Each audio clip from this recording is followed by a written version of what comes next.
start to the evening. That was good. That's a really good start, yeah. I forgot the name of our own programme. Oh, well. Dragonheart, Mark. Dragonheart. That's Shush. what you're trying to say. Shush. 3, 2, 1. Well, hello and welcome to Final Whistle Weekly. And what a week it has been. No game on Saturday. How exciting is that? But we have had drama. We, of course, had the incredible misfortune after a Conquo, Callum Burton getting injured as well. Has anyone got Ben Foster's phone number? Also, we've got the pop-up shop now in Eagles Meadow just in time for Christmas. Breathing life again as Wrexham look to back into the community. I mean, the last time I went to Eagles Meadow, it was to see a film and it was in black and white. Mind you, I remember when all of Wrexham was in black and white. Anyway, enough of that. I'm joined by the man who every week complains about how cold the Stoke cold brew coffee stand is. Well, Andy, it's in its name. There's the hint. Andy Parkinson. Oh, and it was cold last night. It was cold. I accept your point on that. Fair play. Mhm. And the man himself, the man who put Whitchurch on the map, and we'll never forgive him for it. It's Neil Williams. Evening, guys. Hello. How are we doing, chaps? Happy? Yeah, good. Yeah, very happy. Yeah. I'm going to enjoy our upcoming discussion of the game against Barnsley because I think Neil, I got the sense we saw it sort of in opposite ways. Although I think we both viewed it the same way, but looked at it from opposite metaphors. So it's going to be interesting duking that out. We could talk about the Hopefully, women, the hopefully women's he's I got a shall game, be good the referee. Yeah, that's what I was going to say. the You're going to ref. be the referee, Andy. Oh Mm. yeah, okay, yeah, yeah. That sounds reasonable to me. I'll give you He's both the yellows for arguing. yes, I'll get him round the throat. Mm. um, we could also talk about the women's game at Cardiff on Sunday, and we've got an interview with absolute Wrexham legend Billy Ashcroft, who reveals that he taught one of the women's team how to drive. That's not the big thing in that interview, I suppose. To be fair, and also we can have a look at how I spent my Saturday. Actually, looking at a goalball session and discussing maybe the importance of giving support to VI sport in North Wales. Okay, this is Final Whistle Weekly.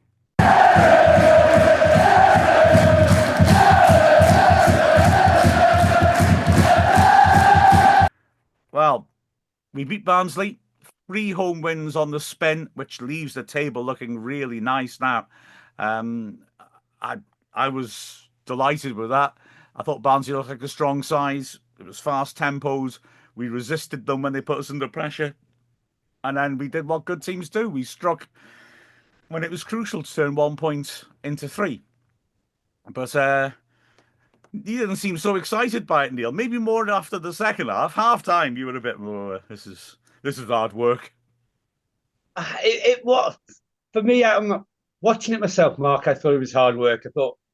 I think I said to you last night. The first 10 minutes, Mm. Barnsley were dominant. You know, we took a while to grow into the game, but not a lot of chances created, cancelling each other out. And as I said again last night, I think we a lot of the time that the midfield sat too deep, so we weren't winning that second ball. They were just winning everything in midfield and coming at us again. But we grew into the game. We got better and better, and we created some good chances. Really, I mean, I think they had what 2 shots on target, but Yeah, yeah. I thought we did grow into the game and got a lot better. And in the second half, I thought we were a lot better again. Mm. But I said to you last night, you know, I thought it was like a game of chess. They were just manoeuvring each other around the pitch. Both teams were. Um, and in the end, Wrexham won checkmate, you know, with that goal in the 93rd minute. Oh, that's very good. Very good. You doggy porn. Sorry. Okay, ref, adjudicate. Was it the 150-mile-an-hour thrill fest that I enjoyed, or was it the tense manoeuvring that Neil thought? Was it Neil's chess game, or was it my bare knuckle fight on waste ground next to a pile of burning tyres? Um, I was thinking I'd probably go down the middle. I thought it was quite tight and Ah, quite entices, but I was disappointed none of you mentioned the few saves. I thought the Barnsley keeper made Yeah. 3 or 4 good saves from Wrexham, and I think that could have changed the second half. The one he tipped over from Lee was impressive. I'm Mm. surprised nobody came up with that one. Mm. So yeah, it was a bit end to end as well, and I think Howard made one second half save that most of us thought where we were sitting was in. Mm. Um, Howard went down to his, I think it was his right, and pushed it around the post. Um, I thought that was a really good stop as well. So it was a bit more end to end than just chess pieces moving around.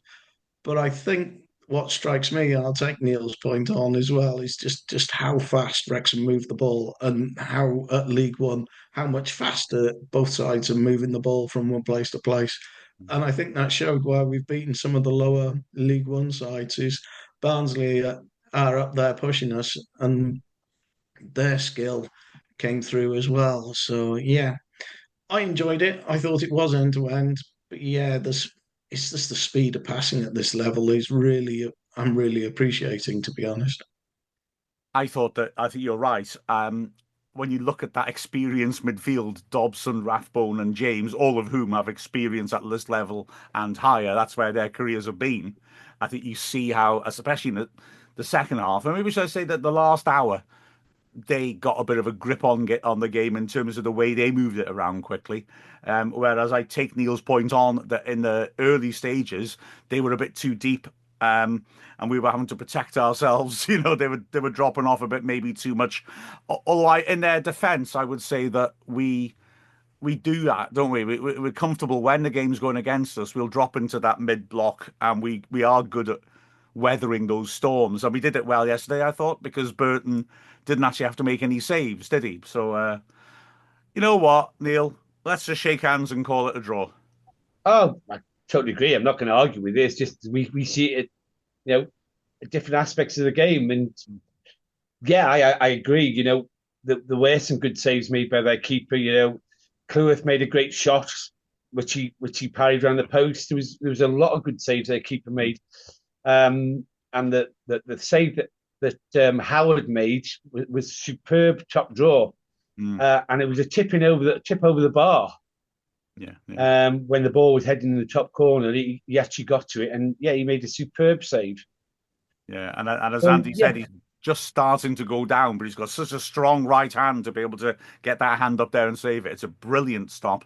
And in terms of strong wristed saves, the one we haven't mentioned is the one from Matty James, who absolutely hits a screamer from 25 yards, and Killip does brilliantly to save it with his top hand. He's going down and he gets his left hand up, and it's again a very strong hand to push it around the post. But those were kind of all the chances, weren't they? It was tight. And but like I said, we came up trumps at the end, which is just fantastic. That's what strong teams do, isn't it? I was oh, quite very much. impressed by the goal as well because Mm. obviously um, Rathbone was running onto it and he had 2 runners either side of him, and I thought in my mind he's going to pass to either side of him Mm. and this will go nowhere. And next thing I know, I saw him hit it, and I thought, I know where this is going. Yeah. It's time to stand up. Time to stand up. Fair enough. Yeah. It was a lovely play by O'Connell. I thought he and O'Connell were the two best players on the pitch, and it was appropriate. They opened it up because the way O'Connell got past Cosgrove, the striker, and then played the right pass to Rathbone was excellent as well, I thought. But yeah, that was a real moment, wasn't it? When that ball hit the net, it was just fantastic, and the volume was crazy, wasn't it? Yeah, you I expected, think most, go on. I Sorry, was going carry to on. say most, yeah, sorry, Neil. I thought most Wrexham fans were settling for a draw Hmm. at Understandably, that stage. yeah. That is It's the exactly latest. what Go on, sorry. That's exactly what I was going to say, Andy. I think everybody, settled for the 0-0 draw, and some fans were leaving, and that's the one good reason why you don't leave early at a football game when you go and score a goal like that in the 93rd minute. Mm. Yeah, great ball from O'Connell to feed him through, and just the seas opened up for Rathbone through the centre of midfield, and nobody came towards him, and he just ran and ran, and they were more concerned about Mullin where he was tracking to, and great strike by Rathbone, and 1-0. That's all we need. And I say, half time, Mark, I spoke to you and said, be nice if Mullen came on and scored a last minute winner, but right scoreline, but wrong goal scorer. Well, I suggested it'd be even better if Mark Howard scored the winner, so I was wrong as well, wasn't I? But Yeah. speaking of Mark Howard, became our 14th oldest ever player when he came on. And I mean, at that point, goodness me, and no comment on Howard in saying this, but wow, at that point, we were just thinking, what the heck? Is it despairing? Okonkwo's injured, then Burton does so well, he gets hurt as well. You wouldn't, you think, how's your luck? And that happens in the space of 5 games. But wow, I mean, Phil Parkinson hit the nail on the head when he talked about Howard's professionalism. He trains really hard. As O'Connell said afterwards in the interviews, that he drives to training with Howard and he always has to sit and wait for him because Howard's always the last one off the training ground, even though he's third choice keeper. And wow, I mean, he really showed what a professional he was yesterday, the way he stepped in. Yeah, very much so. To come off the bench and not play the game, for the first team for nearly a season and a half now, full game. But we've got to remember he got us through the whole title winning season really when we were in the National League, and he was our number one goalkeeper at the time. So he's got the talent, but to come off the bench cold, basically not expecting to be playing in a game and to play. So I mean, fair enough, he didn't have to make many saves, but he commanded his area. He made that one terrific save by tipping it over the bar, another one which was shot straight at him, and he just parried it in front of him and then caught it. So yeah, he was asked everything that he was asked of. He did last night very well, and I take my hat off to him. As you say, Mark, he's one of the, well, as you say, 14th oldest player to play for the club, and I do. To sit on that bench week in, week out, thinking I'm never going to get a game, and then first, as you said, 2 injuries to come up. I mean, the only save that we had to make in the first half was when the keeper got injured, and I don't know whether it was just down to that save when he got injured. I don't know, but yeah, you couldn't have written it, could you, that we lose 2 keepers within 5 games? Absolutely. Yeah, it seemed to me when he dealt with that driven cross from Phillips, which I thought there was a foul when Phillips won the ball back. So it never should have happened. Burton should be fit. But he seemed, I don't know if he just stretched himself too much, because watching the replay, when he gets up, you can see he's holding his leg. He's not quite right. But there's no obvious impact or anything like that. But seems to be a muscular injury, isn't it? But fair play to Howard, stepping in like that. What a hero. He's Does raise the question, who's going to be on the bench then? Because I presume Burton will be out because it does look muscular, and he's certainly holding his sort of thigh muscle quite a lot. So if he has strained that, he could be out for some time. Now I'm unsure. Has the fourth choice keeper gone on loan? Was he here? Yes. So Luke McNicholas is on loan at Rochdale. I have to hold my hands up and apologise now because last night I thought, right, I've got a whole day to double check my facts and find out if we can do anything in the transfer market or not. In terms of an emergency goalkeeper loan, which you certainly used to be able to do, and I'm pretty sure you still can. Yeah, I'm almost certain you can. So I think we can go in and take a loan keeper in. We could certainly sign a non-contract player. So if a goalkeeper who didn't have a club on the first day of the transfer window, we could definitely bring them in temporarily, because goalkeepers don't have to be registered. But I'm pretty sure you can still make emergency loans. If not, McNicholas is at Rochdale, and by all accounts is doing really well. I rate McNicholas, I've said on this before, really highly. But I don't think we're allowed to recall him. I could be wrong, but I don't think we're allowed to recall him. We've got Liam Hall, who came in at the same time as McNicholas, pretty much as well, as a young keeper. And we've also got the youth team keepers. Elliot Jones I like the look of him, what I've seen of him. I think he's something, but whether he's, I suspect we really don't want to throw him into it at this stage. So I kind of think we may see something between the middle of the week and Saturday that we've got someone to come in on the bench, which is not unusual, as I kind of jokingly said. Foster came to us. I remember Lee Camp came to us as well. I remember him at the start of during Parkinson's first season. Very experienced keeper. Didn't get on the pitch, but it was good to have a bloke who'd really been around the block a few times on the bench to be available. So yeah, I have a funny feeling we could see somebody coming into the building, as football folks say, before the weekend, I suspect. To see, won't we? You'd have to say. But that was generally my thought on that, that perhaps we'll have to bring somebody in because you're down to youth team keepers basically because Luke's gone to Rochdale. Yeah. It'll be interesting as well, just looking at next weekend, because we've just had 5 games in a row against teams that were in the top 10 when we played them. Now we've done really well, 12 points out of 15. Now we have the challenge of playing the bottom two, well, no, 2 of the bottom 3, Saturday and then Tuesday. No, Saturday and then a week on whatever it is, Cambridge game, whenever that is, week on Saturday, I guess. It's a different type of challenge because they'll be fighting for their lives. We can't expect them maybe to have the quality of some of the teams like Lincoln and Barnsley and Stockport, but they'll have a heart for a fight and they'll give us a real go. So we need to show, all right, we can beat good teams, but we can also dig deep and impose ourselves on sides that aren't so strong and try to dominate them. It might be a different sort of game as well because, as we always alluded to, the way Wrexham move the ball around, but it might be a bit more route one from whoever we're playing to be a bit more direct against us and whether we cope with that because Barnsley were doing very much the same as we were last night. Um, if the opposition go a bit route one wonder whether we can cope. I think we can. I think Barnsley a good prep in a way because I see them more as a halfway house because they did go quite direct, all those big diagonals.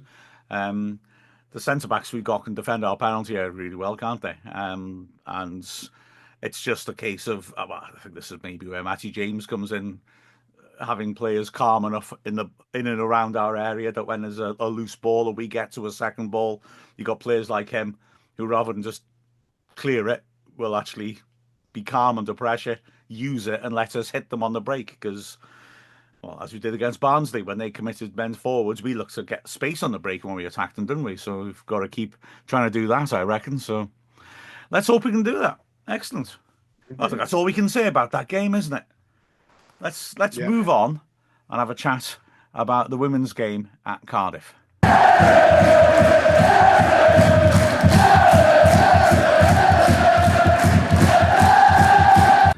Yeah, well, less happy times on Sunday. Wrexham went to Cardiff, the women's team. We lost 4-1.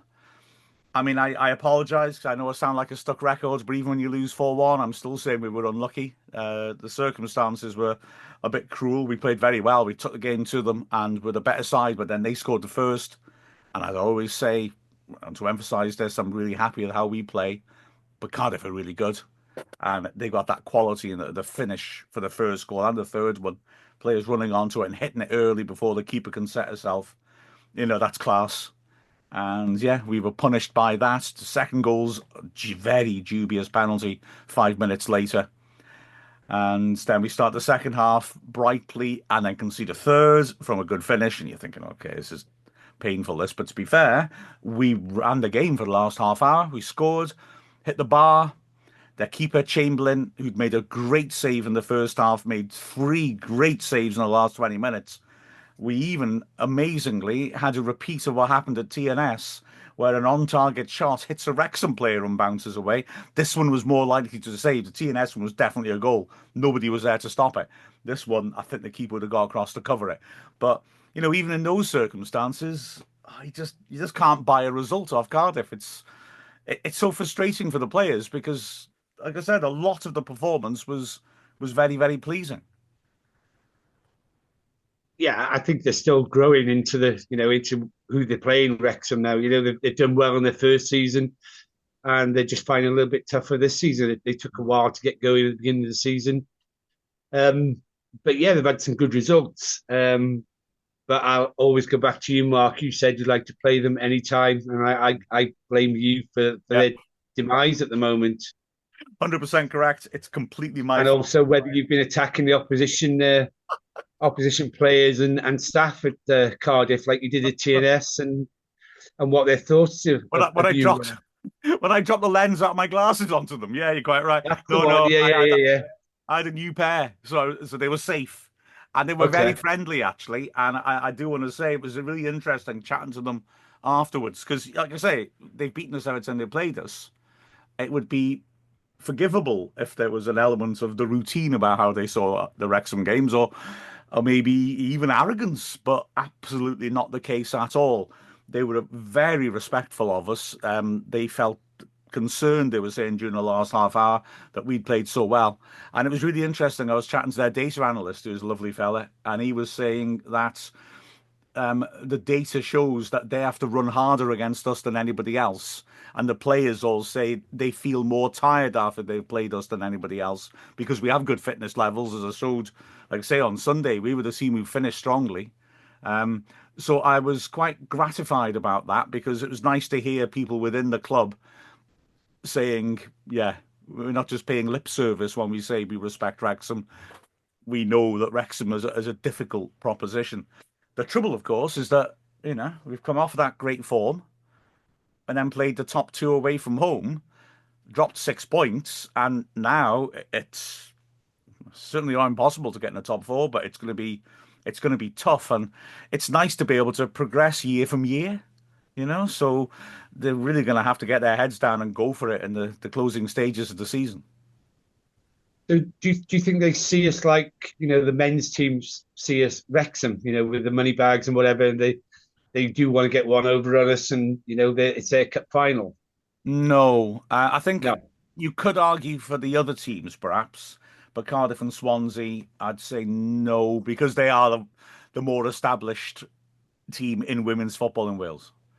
Yeah. So, they are the big two. And yeah, I don't think they see it that way. Plus, okay, if we were buying in players from the English pyramid, sort of fairly high up at that, I think they would. But we aren't. We're looking at a different way of recruiting. So no, I don't think it's that so much. I think TNS, well, I mean, I don't have to tell you guys, Wrexham TNS is always going to have some needle for a number of different reasons.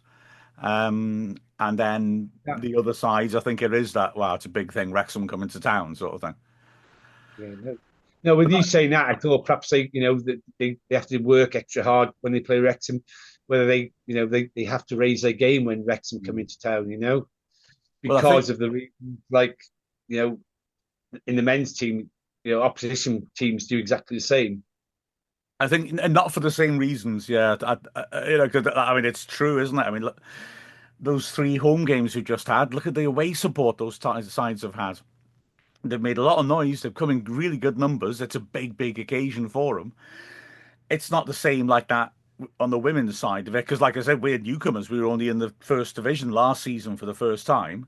But Yeah. I think it was great to hear what the Cardiff analyst was saying. They do have to work harder, like you're saying.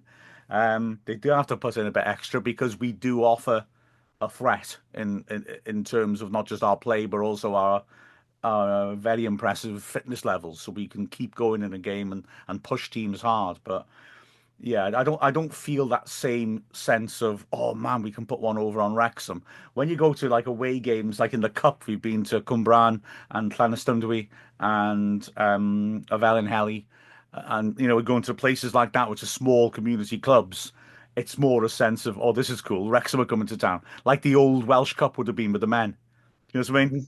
So it's Yeah, like, yeah. oh, it's not, oh, it's not, oh, well, you do want to put one over them. Obviously, a giant killing's brilliant, but it's more, oh wow, this is good. It's Wrexham, and we bring TV crews and stuff. It's that sort of thing. And then I'll explain to them that we'll get lots of people watching on the stream, and this will be all around the world. And then yeah, they get delighted, and quite rightly, it's a really good positive thing, isn't it? Everything around Wrexham, and it's nice, it's fun away days for us, and also a big home game for a lot of teams we play against. But we did I lose. just Yeah, go yeah. on a slight tangent and Yeah. say, wow, what a result while we're on women's football. Oh, Wales against Ireland. Yes, Fantastic. Yeah, indeed. brilliant, that isn't it? Amazing achievements. First ever tournament, isn't it? Of course, the sad thing is that, like the men's league, the women's league is not where you're going to get the players for the international squad. There's no international players.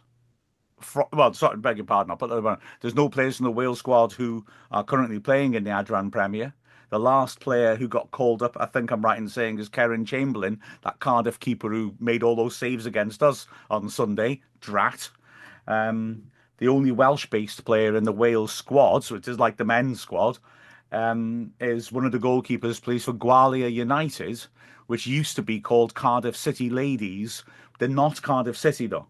They're just another team in Cardiff, and they play in the English pyramid system, like we do in the men's team.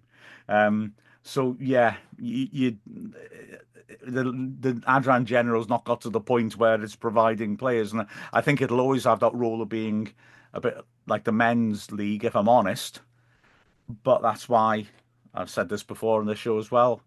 It'd be brilliant if the Welsh FA really tried to take advantage of the fact that we are getting so much publicity, because we could make the women's league more important than the men's league in Wales, and I think that would be really a rather exciting achievement. Personally, I think that would be an amazing thing to do.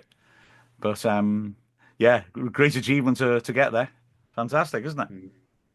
Yeah, the Yeah, I amount think of it'd be support good. there was in Ireland last night. There was like 400 or 500 fans there, which is Mm. great for the women's team, and they're now expecting thousands to take up the offer and go to Switzerland for the final. So Yeah, yeah, fantastic. superb result for the women's team, and it's, as you said, it's the first time they've ever made or reached the major finals.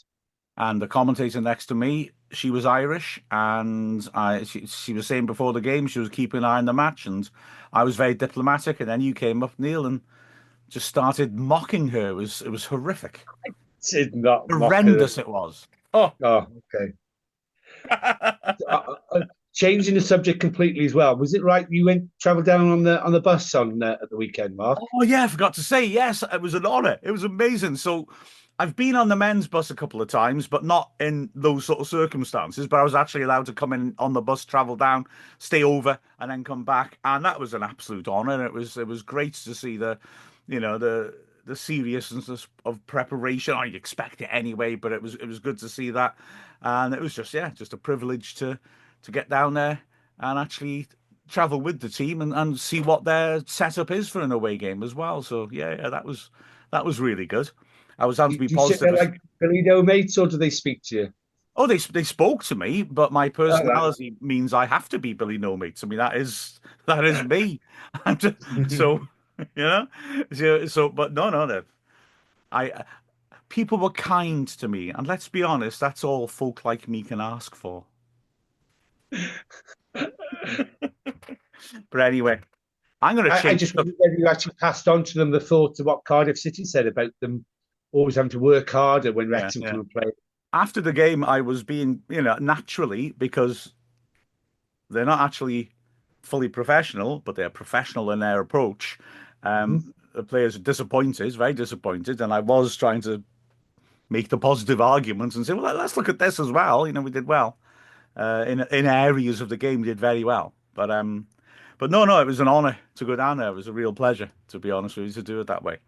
Um, but I'm going to change the subject now because I'm going to introduce a new regular occasional feature where we test Neil Williams's knowledge of porcine matters. Yes, that's right, everybody. It's pig or player. Now then, I know that Neil Yeah. genuinely is extremely knowledgeable on all that agricultural malarkey. Because I asked him, I remember a while ago talking to you about pigs at a match and breeds of pig. So let's see just how deep your obscure knowledge goes. I'm going to give you 5 names. They are either the breed of a pig or a Brazilian footballer's name. Because Okay. Brazilian footballers, especially traditionally, were known by nicknames, not by their real name. And we're going to see if they're pig or player.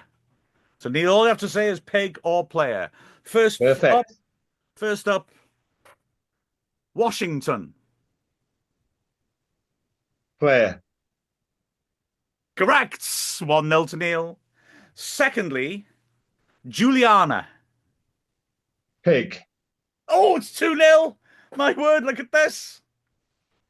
Third. This isn't going as I hoped.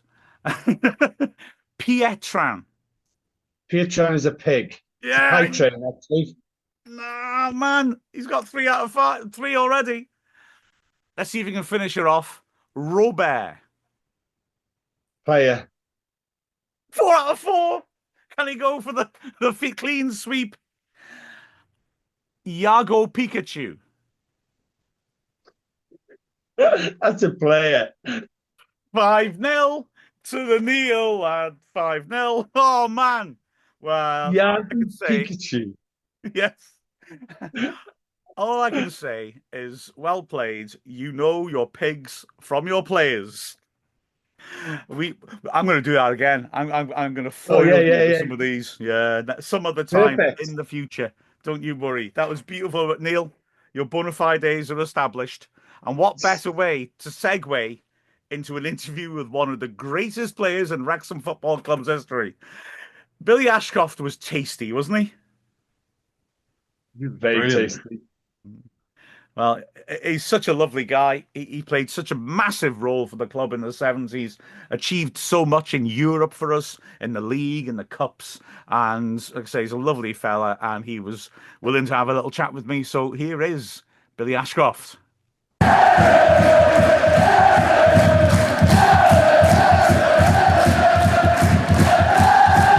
Billy, thank you so much for joining us. I mean, so good of you. And wow, I mean, what a career you've had with Wrexham. I mean, we were your first professional club, I think, weren't we? When did Yeah, well, I mean, I played for Blackpool as a schoolboy, right? Yeah. but Wrexham was my first club. I was 15, I think. Hmm. Yeah. We had so Yeah. many good players coming through at that time, similar age to you as well. That would be the sort of backbone of the team in the 70s. And it must have been good to see the quality around you and think, oh, we could go somewhere here. It was great because we had two scouts. We had one in North Wales and we had one in Liverpool. And the guy in Liverpool brought me, Hmm. Graham Whittle, Dave Fogg, Alan Dwyer, Yeah. Bob Scott, and the guy from Wrexham. He brought Joey and Mickey.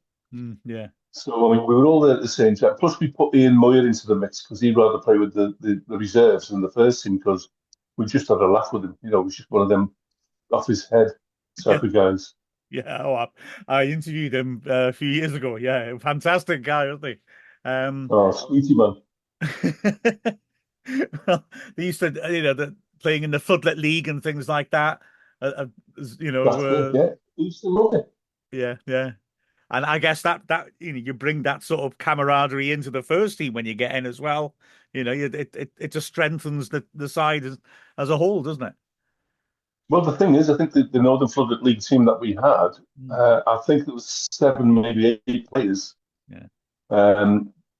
Came into the first. I mean, so Dave Small into the mix as well. Of I think that course. was John who found Dave. Yeah. So we had Dave in there and Mike McBurney. Roger Mostyn was there. So we had a fantastic team. And because we were all mixed, it was just, I used to say we were a good pub team because we were all mixed together. We all went to the Panty Rockins together, played darts together, and on Saturday we played football together.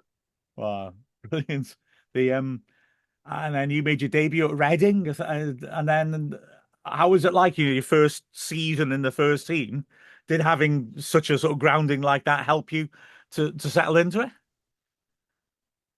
Yeah, well, I was supposed to make my debut before my 18th birthday, but I broke my nose up at Rustutland. Yeah. And it was a really bad break. I broke in 3 places, and it wasn't until I think the 3rd of October I made my debut down at Reading, and it just went over in seconds, pretty much. Wow. I roomed with Arden the night before, and he was trying to keep me calm, but I just, you're that excited, you can't. But I Yeah. say it went past in a flash, and then the following week we played Tranmere at home, and they'd knocked me back as a kid and said that I'd never make a footballer, and we actually beat them 4-1, and I had a reasonably decent game. And the manager came to him after apologised and said, "I'm glad you never listened to me," which I thought was quite big of him. Yeah, fair play. Yeah, absolutely.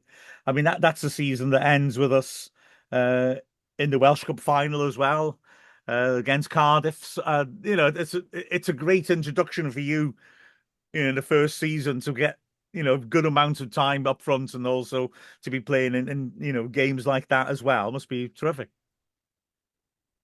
Well, yeah, I mean, I say you take every game serious, but when you take the game against Cardiff and winning the World Cup final, we didn't realise that we're going to go into Europe, but we thought this European thing was going to be some kind of Mickey Mouse trophy. But I think the first game was FC Zurich. Yeah. And they were a top team. And we weren't surprised. I mean, they were surprised at how good we were. Yeah. But we were surprised that we were getting to play against these teams. And it was just like, as a kid, with all my mates going to Zurich on a bit of a jolly up, and then going back to Zurich on the way back in. So yeah, it was just fantastic days. Oh wow! I'd imagine they must be played in a very different style to what you were used to playing against. I'd imagine. It was, yeah. I mean, you've got to remember though, John Neal was way ahead of his time when it comes to tactical football. And with Arvin, I mean, when we play and we'd have, like, we get man for man marking Arvin maybe because he was like the star player at the time. What Arvin used to do, he'd go and mark one of their centre halves. Yeah. So you'd have somebody marking Arvin marking centre halves. So that's two of their players out the way and just one of ours. Yeah. So tactically, John Neal was fantastic. And I mean, if you remember the days back then, it was like we had such a fantastic attacking team. So wherever we went, we'd cause people trouble. Yeah. And as well, from your point of view, I used to feel that European teams playing against British teams, often the sort of physicality of the British teams would help. That you see people like Mark Hateley going to Italy and doing really well because he's good in the air. And Jim Steele for Wrexham doing so well against Porto and teams like that. And I mean, you're in that category as well. Did you find that was, your physicality was something that really helped to deal with the defenders? Yeah, I think my best game in Europe was against Anderlecht. And when we went out there, they had a goalkeeper. It was 6'2", and when he jumped, he was 5'4". And we just kept putting the crosses in, and I was getting a both this fella. And it was I must have played reasonably well at the time. And they'd not seen something like this. So their coach, Hans Cohn, put a bid in for me a couple of weeks later. But John Neal said I was too young to go anyway. So whatever John said, I was 100% behind him. Yeah. But I knew this was the same because when I went to Holland years later, it was the same thing. They'd had English players over there, but they didn't have anybody who was like willing to run through a player rather than over the top of them. Yeah. And there was times I played as a battering ram, and there was times that I could play that little bit of football. But see, they weren't used to it. And as I say, when Mark Hateley went over there, it was completely different. Yeah. I mean, I see the Anderlecht game behind you on your wall. I mean, it's a remarkable achievement, wasn't it, for a third division team to be getting to the last 8 of a tournament like that and push a team like Anderlecht, who were, players they had Rep and Rensenbrink and all them, to push them so hard. At the time, do you realise what a remarkable achievement it is? Yeah, well, they had Ariane and Rob Rensenbrink in there, and also Ludo Krook, who played for Belgium, and Frankie van der Elst. Yeah. And these were top players. And I met Frankie van der Elst many years later when we played Club Brugge.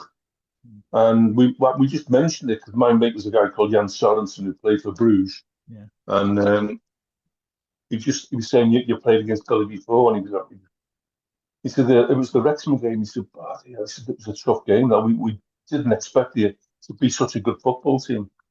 So, and I beat him in the bar after anyway because we had a few beers and he couldn't keep up with the English or the Welsh. Or the Welsh, very diplomatic. It does fascinate me that those days of playing in Europe as well. I mean, going to places like Split in Yugoslavia and going to Poland, going to Sweden. It must have been an incredible, just an all-round experience to travel, the different types of teams you'd come up against and the challenge of playing those 2-leg games must have been fascinating. Very much so. I mean, if you join, I've either joined Tranmere or Preston or something like that, there's no chance of me playing in Europe. Yeah. But with the Wrexham sort of the Welsh Cup, it was what a bonus that was. We were playing against Grimsby on the Monday or the Saturday, and then on the Tuesday or Wednesday we're playing Djurgårdens or Hajduk Split. Yeah. And it was just like I mean, the Anderlecht game at home. I mean, I played at Middlesbrough with against Man United up at Ayresome Park and at Goodison Park and at Anfield. And that. The best atmosphere I've ever witnessed was the Anderlecht game at home Wow. because everybody expected us to win.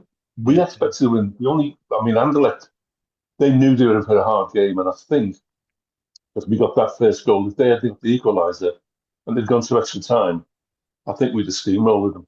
Mm-hmm. The as well, just thinking going behind the Iron Curtain to places like Yugoslavia and Poland. I mean, the image certainly that you used to have watching football was that if you go there, it's going to be really intimidating. Was it, what was it different from going to play an away game at, say, Chester, where you tended to score a lot of goals? Oh, absolutely. I mean, we played Hadrick Smith at home, and we beat them 3-1. And we were 2 goals better than really. I mean, we played them off the park, to be honest. Yeah. But when we got over there and we were going to the ground, it was so intimidating. I mean, if you'd ever seen the Man City arriving at Liverpool's ground a couple of years back when they were going for the title, it was worse than that. And they were spitting at us, they were pulling hair. And then there was a bit of controversy. I think there was either a penalty or we disallowed a goal, but it was one of the Iron Curtain referees who was refereeing the game, and you could see he was giving them everything. Yeah. And I think it would have been on a neutral sort of ground, or we'd got a European referee, or somebody you could trust pretty much. I think we'd have got through quite easily. Yeah. But once again, it was an experience. It was going into a cauldron like that place. It was just, it showed the character. You had to be a man to go and play there. Yeah. I mean, you saying about difficult situations as well. I mean, and we scoring both the goals. We won in the League Cup at Chester and places like that. You seem to be enjoy the big games, enjoy that sort of rivalries. You seem to often come up trumps when it comes to scoring. Absolutely, yeah. I mean, there's nothing better than scoring against your rivals. Yeah. I mean, it was Chester here and then Shrewsbury. I mean, we always classed that as a bit of a derby game, but then it was like when I went up to the northeast, it was like Newcastle and Sunderland, and I scored against both of them. But I scored against them for Wrexham in the cup. Yeah, we beat them at home, and I scored the only goal. But it was like then I went to Holland and we played one of the local teams, and I scored in that game as well. So when you get this rivalry and you're scoring against your sort of biggest rivals, it's nothing better than that. I mean, the fans, you can see the fans are like so behind you. I mean, another great achievement of the club while you were there, you played a heck of a big part in, was winning at Spurs, wasn't it? We won there in a League Cup, and you got the final goal. It gets overlooked that because of the Arsenal game, because I mean, it was at home, and I mean that goal from Mickey was just unbelievable. Yeah. But if you'd seen Mickey's performance down at Spurs, he scored the first 2, and I got the third goal. He run himself into the ground, and it was, to be honest with you, it was one of the best performances I've ever seen from a Wrexham team. There's obviously been better since, and games that I've not seen, but that for me was our best ever performance. And when we came off the pitch and shook hands with them, they were just astonished that we'd gone down and beat them at their place. Yeah, that must be a fantastic feeling to get that respect from them, and they understood how good you were. Well, yeah, I mean, I came off, I was a lot lighter back then, and the shirts used to fit me. But I've got a photo of me walking off the pitch shaking hands with Steve Perryman. Yeah. He was an absolute gentleman, but he could barely look it in the face. Yeah. And he could barely look at the crowd because they were expected to win. So he was very sheepish when he came over to shake hands. And I think in those days, if we could swap shirts, I don't think he would have swapped with any of us. Yeah. I think he was that embarrassed. Wow. But we were, value for money, we actually beat them on skill as well. Well, yeah, exactly. They despite the fact they had players like Glenn Hoddle as well as Perryman playing for them, who terrific talents, but it's like you said, a bit of a sort of forgotten upset, isn't it? Really, but a hell of an achievement.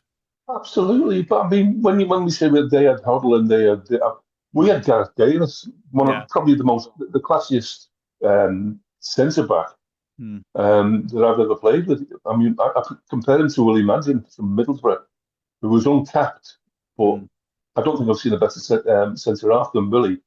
And it was the same with Gareth.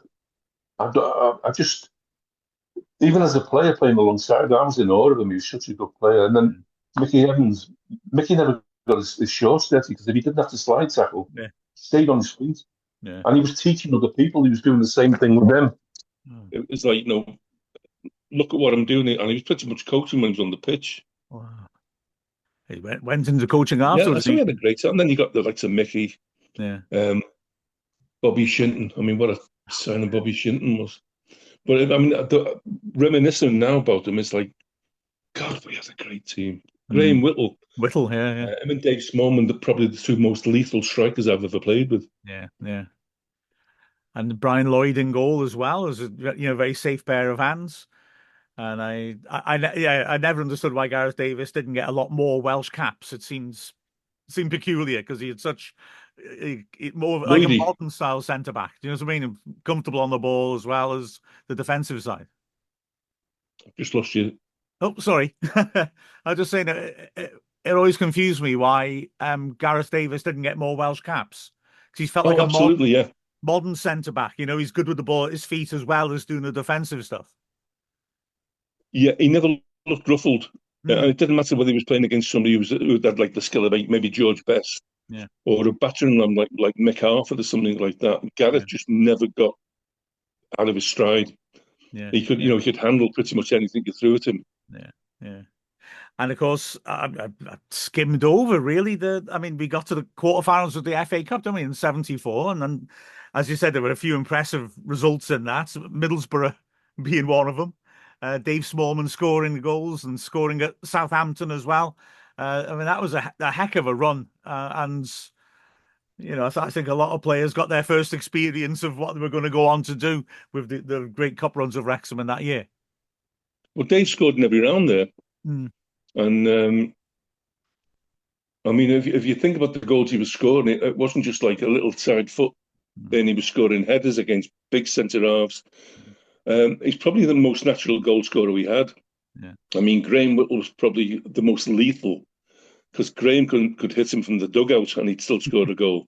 Yeah. But Dave was like, I speak to people at Everton now because I've got loads of mates at Everton, and some of the reporters down at Goodison Park. And Dave Prentice said he was one of the best strikers he's seen. He reminded him of Roy Vernon. Oh.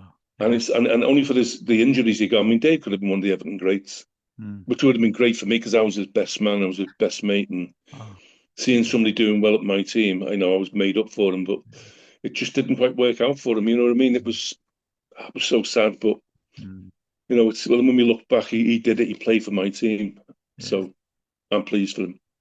I remember seeing the pictures of him at Southampton where it was like a mud pit, and he scored the only goal, and he's coming off the pitch. And wearing a white shirt, and he's just completely covered in mud. but everyone's put in a good shift and got a hell of a result. Well, that was Middlesbrough as well. It was about 6 inches of mud. Yeah. And it was pouring down with rain. We were standing outside because you couldn't get a seat. It was that busy.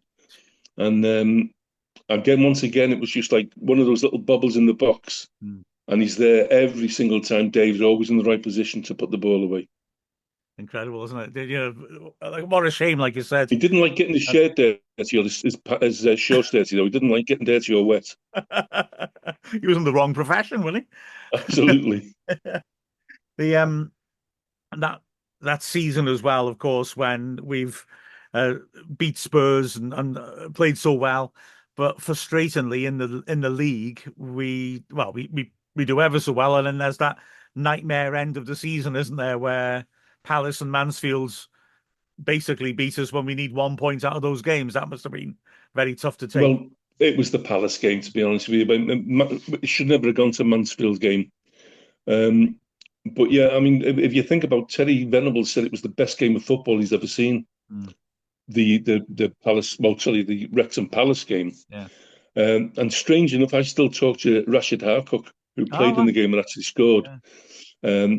And when I talked to him, and he just has a little bit of a chat in, and he said, "The days when we were warriors, my friend."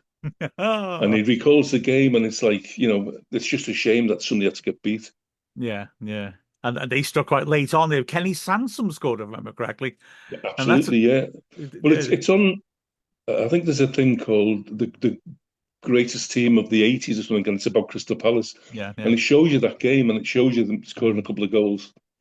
But it could have been so different, because I think it was at like 9:05 in the evening, we were promoted. Yeah. And then they scored 2 more goals, and that was it. We had to win against Mansfield or whatever it was. And that was the reason why John Neal left. Because if Wrexham would have got promotion, John wouldn't have gone to Middlesbrough. No, absolutely. I mean, John was a plan for Wrexham. Yeah. He was a remarkable manager, Neil, in so many ways. And I was explaining on this show a couple of weeks ago, talking about him and sort of saying, in some ways, he's like the Bill Shankly of Wrexham, in that he builds something up and creates the foundations. I mean, we achieved so much as well, but he really set the club up in terms of bringing through so many young players along with yourself. Yeah. Having those cup runs and just setting high standards. And like you said, he's tactically astute compared to a lot of other managers at the time as well. I mean, well, he was like, Bill Shankly used to come to our games when he left Liverpool, and he come and do team talks and that. Wow. But I think John was more like Bob Paisley, because John was the sort of person who said, if you want somebody to listen to you, talk quietly. So you didn't see him like shouting at players and stuff like that. If you've done something wrong, he could let you know without you knowing that he's let you know. Yeah. I mean, we were coming off the training pitch, and I probably didn't do as well as I should have done, or trained as hard. And he said to me something like, I see you scored a couple of 180s in the pub in the Pentaroccan the other night. I went, yeah, I've made up. Yeah, I did that, Gaffer. He said, you must be putting a lot of practice in down there. And then I looked and I went, all right, yeah, I've got it. No shouting, no moaning at me. Just have a think about it, son. And that was it. So let me think about what I've done right and what I've done wrong. And he wasn't somebody who got in your head. You know, he wasn't these who was like, used to bully you or that. He would help you. Yeah. Just a couple of words of advice. And it'd be like, yeah. Ali McGowan was the same when Ali was the head groundsman. And everyone thought he was just a groundsman. But what you didn't know was he used to talk to the younger players when you're on the pitch. Yeah. He said, I saw you play on Saturday. And, you know, instead of running at that guy and taking him on the centre half, why don't you try and run in between him and the fullback? And they don't know who's going to pick it up. And it's like, this fella knows his stuff. And I mean, everybody in the ground would give you. George Shaw was another one, give you great advice. You're making me think. It is. You're saying about Paisley and Shankly, and it is a bit like the boot room, isn't it? Really, you've got that core of experience and knowledge that can pass it on to you. Well, John and Arvin, they were sort of our boot room. John trusted Arvin implicitly, and he valued his opinion. He never listened to me, John. And then later on, when I got older and wiser and became a more senior pro, he would ask for my opinion, or if I had something to say, he'd listen, and he'd go, yeah, are you right? Or he'd explain why I was wrong. Yeah. But it was none of that sort of, shut up, you're talking to your backside. Yeah. So, yeah, he'd let you build your knowledge up, which Arvin was just an incredible sort of font of knowledge. Yeah. And they relied on each other. And I think that's why Wrexham, I mean, when John left, that's why Wrexham did so well, because Arvin just carried on doing what he did best. Yeah, sometimes it's the brave thing is not change anything, isn't it? Absolutely. And to be able to recognise that. The money they got from me, they actually bought Di Davis, and what's that crap centre forward there? McNeil, that Dixie McNeil fella. Yeah, I remember him. Oh, bloody hell. He's a really good mate of mine. And we always say one of the things that we would have wished was that we could have spent a season together and played together. Yeah. Because we're good mates off the pitch. You know, I met him when I came to see the games, and I think we'd have had a good chemistry on the pitch.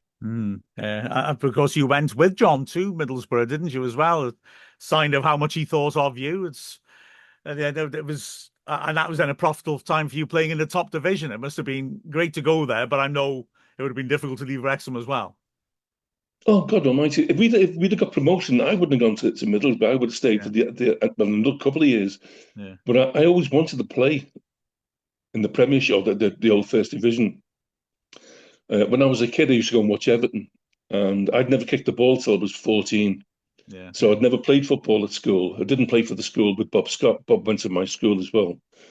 So it was a rapid climb from a 14-year-old to actually playing in the first team.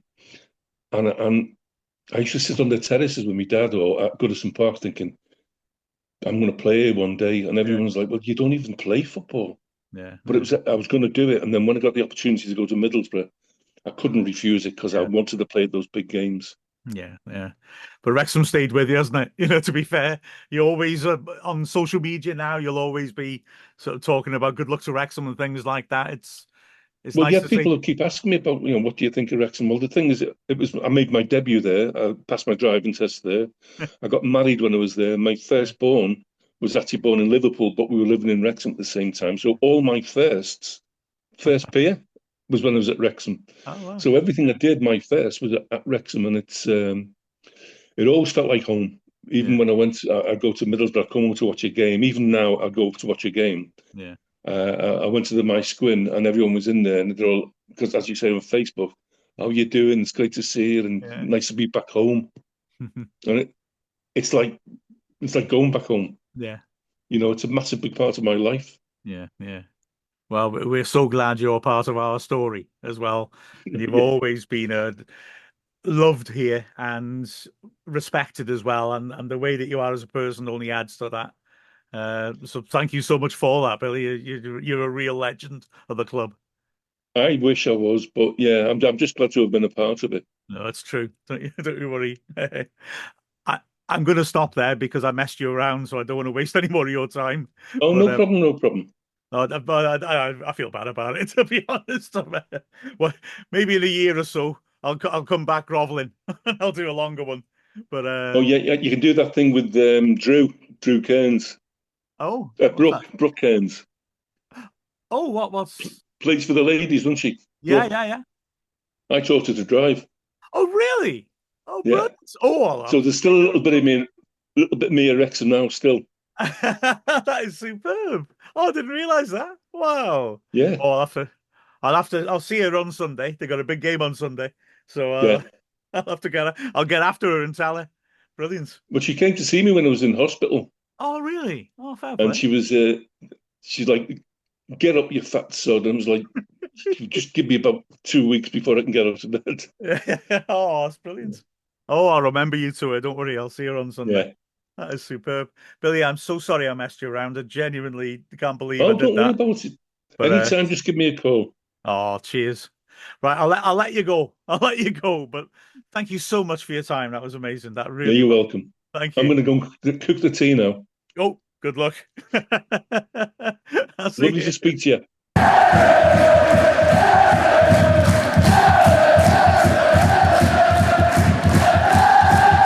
Yeah, Billy Ashcroft, absolute legend of the club.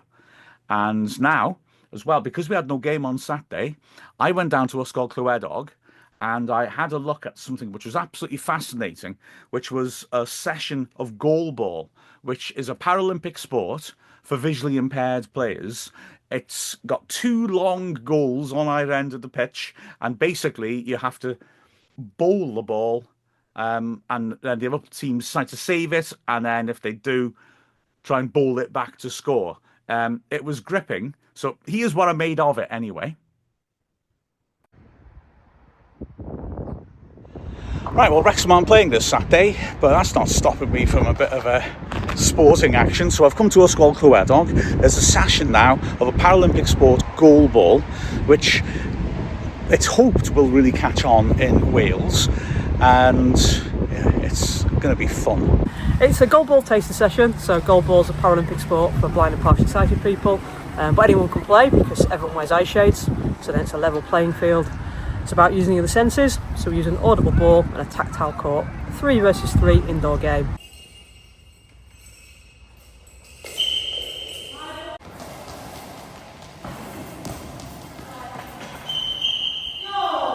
Right, so we'll see the beginners first. This is a beginner's ball. As you can hear, it's got bells inside it so that you can hear it coming. Players can be both visually impaired or not visually impaired because everyone's wearing a mask, which is the same for everybody until Paralympic level when you have to be visually impaired. But yeah, so this one will move quite slowly and make a louder noise, later on we'll have a look at the proper scary ball.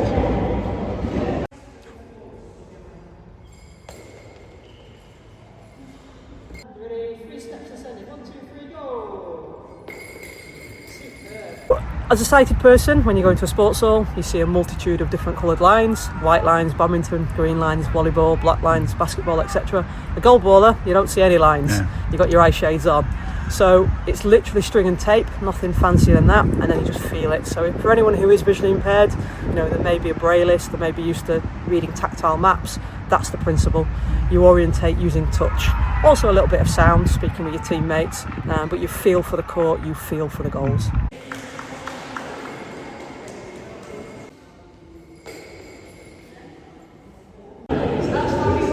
So you can see how that works. The orange ball has bells inside. It doesn't move all that quickly, so that's ideal for beginners. It also helps to work on concentration because it's a game where you've got to focus.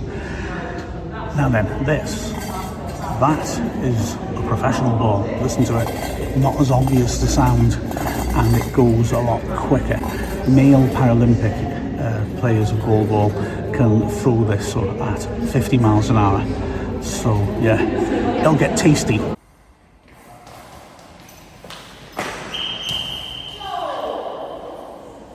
Like any sport, it's about being age and ability appropriate. So we use a ball which is the right size and weight. So we use the medium ball today, the proper Paralympic goal ball. There's also even a smaller ball that we normally use with younger kids, but these ones today were pretty resilient, so we got them using the medium sized ball.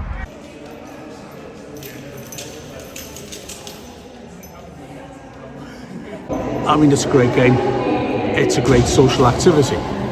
The huge shame is that, hold on to your hats and keys for this one, there is no visually impaired team sport club in all of North Wales. There's individual sports, you know, judo and things like that, but there's no team sport for visually impaired people in all of North Wales. So, I mean, you've come a long way, haven't you? Where have you come from today? Douglas. Wow, so it's taking a long time to come here. Yeah. Doesn't Doesn't that show that we need, you know, this to be spread around more? We need things to be happening closer to your house. Yeah. Would you be going all the time then? Yeah. Yeah, I thought you would. Yeah. We need a club in Gwynedd, I think. Yeah. Wait, this isn't Gwynedd? No. Oh, you're a long way from home, Dorothy.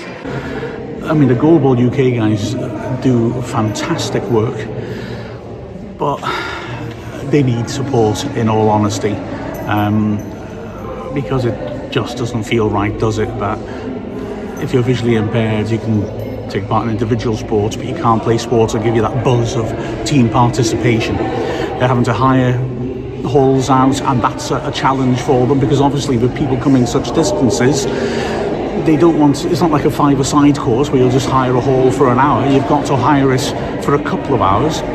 And then as well, you've got to set these goals up first. Setting these goals up, if you are sighted, one person, takes an hour. So you've got to book the court up enough time to put the goals up and to dismantle them as well. So it's expensive in terms of court hire. So yes, they are really looking to do something about this and try to get some funding going in order to set up an actual goalball club for North Wales. I think the plan, as I understand it, is to be based in Wrexham, but then that would allow them to have satellite sessions as well under that umbrella of the club in other parts of North Wales. And what would be needed, do you think, you know, practically speaking, to be able to get a club going up here? Like any sport, the four key ingredients: you need participants. We've definitely got them. We've got enough people interested in playing. You then need a coach. So I work for the national governing body. As much as I would love to be North Wales goalball coach, I've travelled over from Yorkshire today, so I can't do that every other week, etc. So it's a local workforce, a coach and some volunteers. You then need a venue. So we've done a few sessions at the university, and we're at a school today. And then the thing that always wraps everything together is money, funding. So, you know, it costs time and money to put sessions on, to buy equipment. So those are the four things. So, yeah, the last session, apparently, somebody came all the way from Cardiff as well. It's not great, is it, when you think about the difficulty of public transport around Wales anyway. To come from Carnarvon, you're going to be on a bus to Bangor, a train to Bangor, change at Chester, come back into Wrexham, and then find your way here from Wrexham Station. It's a hassle anyway. So having more localised sessions would be brilliant. Having a club in North Wales would be brilliant, and that's exactly what these guys are looking to achieve. Good luck to them in that.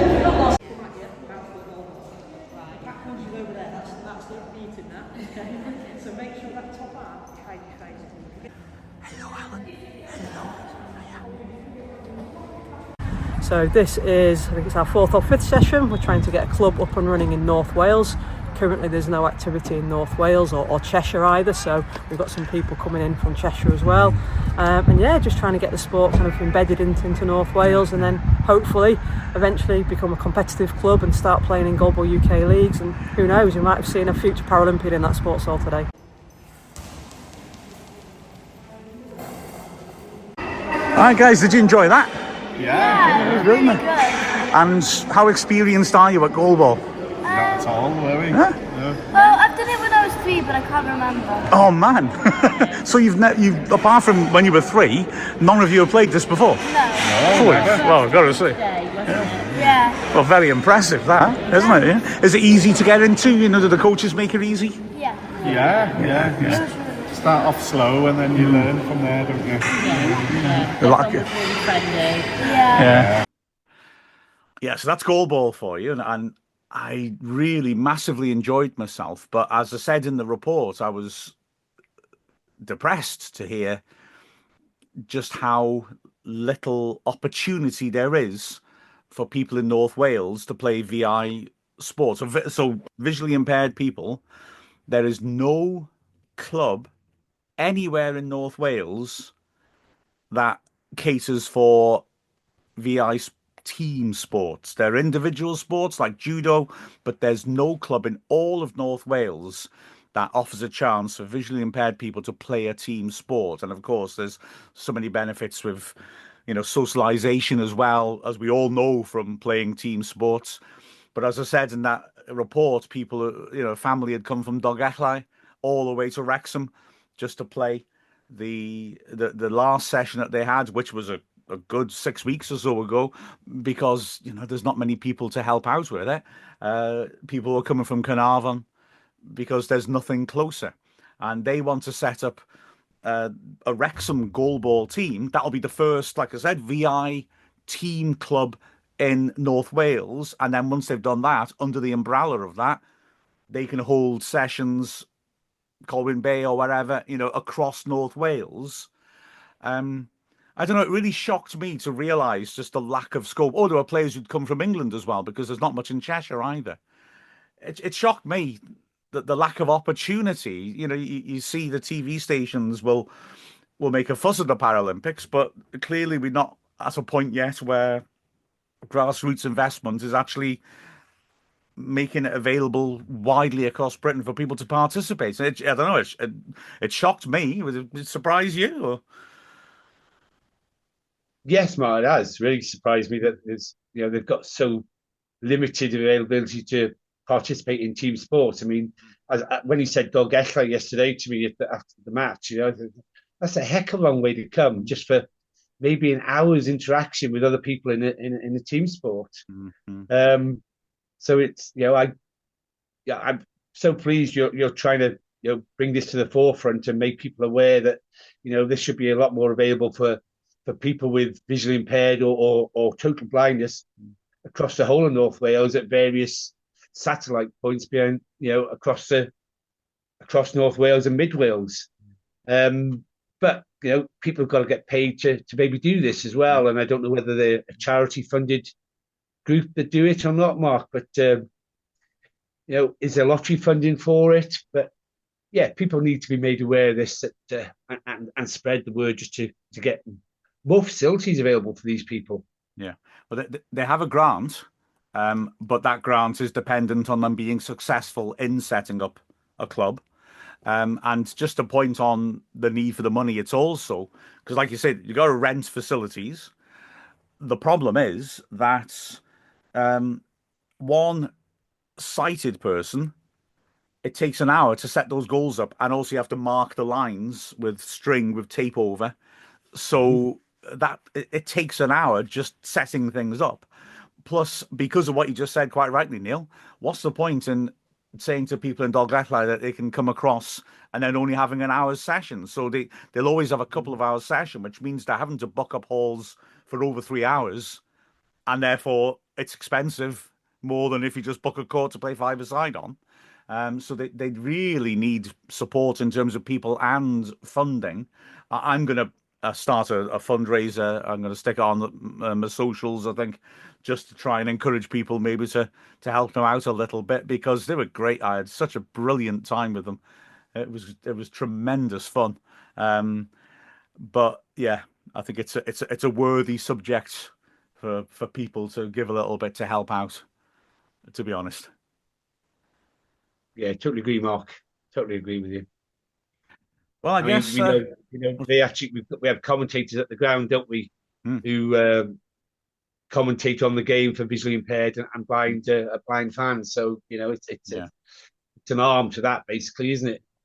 I mean, I would accept if someone said, "Well, what's this got to do with Wrexham Football Club?" It has nothing directly to do with Wrexham Football Club, except that I would strongly argue I don't think I'd be half as aware if it wasn't for the football club and its own community work.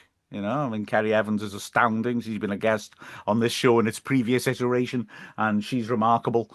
And, this club's community work has been fantastic. It's a big part of what drew Rob and Ryan in, and a big part of their ethos. It's what drew the new investors, the Allen family, in as well, to a great extent.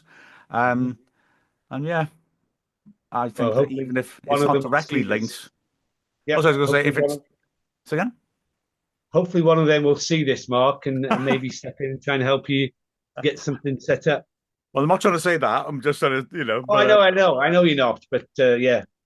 But certainly, I think that in seeing all of those different examples and how the club has pulled lots of things together and done so many good things outside of just playing football, it does inspire you to want to, when you notice something, to try and do something yourself. And that's the strength of a big institution like Wrexham AFC, that we've seen the international fans through Ask Wrexham fundraising and different things do all sorts of wonderful things in Wrexham's community. We're benefiting massively from it, and it makes you want to join in, doesn't? You know what I mean? It's the mentality that has been created at the club and has been fostered by our current owners as well. So that's my argument, and I'm sticking to it. I nominate you to be the ambassador for it, Mark. There we go. What are your powers in nominating me as ambassador? I just need somebody to second it. Fair enough. Yeah. I'm on the board. Here's the seconder. Right, so they have an unwanted ambassador. They didn't ask for one, and when they see what I'm like, they'll wish they'd never got it. Well, you got all this time in your hand now. You're tired, so yeah. There we go. Right. I can maybe shave a little bit of time off my 8-hour swanning around Wrexham going, "Hello, everybody. Yes, it's me." Can you imagine? Can you imagine that? That would be brilliant. Oh, they're going to put me on Santa's float, I reckon, when he comes around Wrexham. I thought you might have been actually building up towards that, Mark, in a couple of years' time. Just for that being slightly longer. Yeah. Mm-hmm. Well, firstly, I could tell you were looking at my waistband when you said that. And secondly, I have Santa experience, I'll have you know. In school, both doing like Christmas Fete, and also when I started teaching, one of the teachers, remember Mr. Reed, Andy? Yes, how could we forget Mr. Reed? Exactly. Yeah. And he used to, fair play, when I came back first as a teacher, he'd run an old people's party in the school, and I was Santa, and it was fun. But one year, the outfits that we had for Santa was shared for some reason with St. Mary's as well, one of the other schools in the town, our primary school feeder. And it turns up on the day of the dinner for the old people, the Christmas dinner. And the beard was a cheap thing. It was just a rectangle of felt, essentially, with a slit cut in for your mouth. So it wasn't great. But it turns up. And obviously because when you're doing your old people's home Santa, then you know Santa gives the ladies a kiss. You know what I mean? Yeah. I'm making it sound much more suspicious than it is. Totally. Yeah, I've ruled myself out of that MasterChef job now, haven't I? Wow. Yeah. But yeah, it arrives, and clearly the St. Mary's Santa was working the crowd, so to speak. Again, I regret that phrase, because there was a big blob of dried gravy on the beard. And of course, I couldn't be Santa with that on the outside. And it was so flimsy that if I tried to pick it off, the whole thing would fall to pieces. So I had to do the whole afternoon with the gravy up against my face, my mouth, as I was, it scarred me. Even now, if someone mentions Bisto, I break out in the shivers. Yeah, you love Bovril. Oh, don't stop putting that into my head when I think about Bovril. That's not gravy. Yeah. That's just cow juice, isn't it? Cattle juice. That sounds gravy, really, if you put a lot more water in it. After your 5-0 victory in Pig or Player, I realise your bona fides in agricultural matters are unquestionable. Oh, I can't touch Bovril now. What a nightmare. I had to stop watching darts because I misheard Eric Bristow's name. Nightmare. On that bombshell, yeah, we finished this. It may be time to end. Yes, I think so. Join us next week, chaps. There's going to be more fun and games. But we'll leave them wanting less, shall we?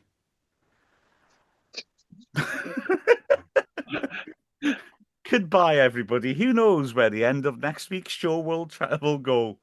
Bye, everyone. Good night, everybody. Cheers, Come on, Andy, say something. Cheers. Bye. That'll be the one. Nice one. Bye.